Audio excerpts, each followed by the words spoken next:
वहीदा रहमान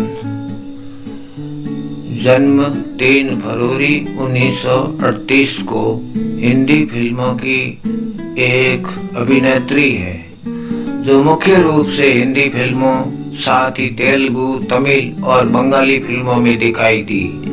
वह 1950 से 1960 तक 1970 के दशक की शुरुआत तक फिल्मों की विभिन्न स्टाइलों में अपने योगदान के लिए जानी जाती है। उन्हें अपने पूरे करियर में film fair life time achievement पुरस्कार, सर्वश्रेष्ठ अभिनेत्री का राष्ट्रीय फिल्म फेयर पुरस्कार और सर्वश्रेष्ठ अभिनेत्री के लिए 2 फिल्म फेयर पुरस्कार मिल चुके हैं। वहीदा रहमान का जन्म भारत के तमिलनाडु के सेगलपट्टू में मुस्लिम परिवार में हुआ था। उन्होंने और उसकी बहन ने चेन्नई में भरतनाट्यम सीखा।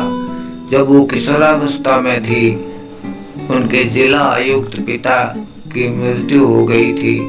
सबसे पहले उन्होंने 1955 में तेलुगु फिल्मों से शुरुआत की थी, फिर कुछ तमिल फिल्मों से भी उन्हें काम किया। हिंदी फिल्मों में उसकी पहली उपस्थिति CID 1956 में जो रिलीज हुई थी। बाद में प्यासा जो 1957 में, 12 ओकलोक 1958 में, कागज के फूल 1959 में, साहेब बीबी और गुलाम और 14वीं का चांद 1961 में सहित कई सफल फिल्में में देखा गया। उनकी ये उल्लेखनीय फिल्मों में 16वां साल 1958, बात एक रात की 1962, कोहरा 1964, 20 साल बाद 1962, गाइड 1965, मुझे जीने दो 1963, तीसरी कसम 1966, नीलकमल 1968 और खामोशी 1969 शामिल हैं। उनका कैरियर 1960, 70 और 80 के दशक तक जारी रहा। उन्होंने गाइड 1965 में अपनी भूमिका के लिए एक सर्वश्रेष्ठ अभिनेत्री का फिल्म फेयर पुरस्कार जीता। यहाँ वो अपने कैरियर के शिखर पर पहुंची।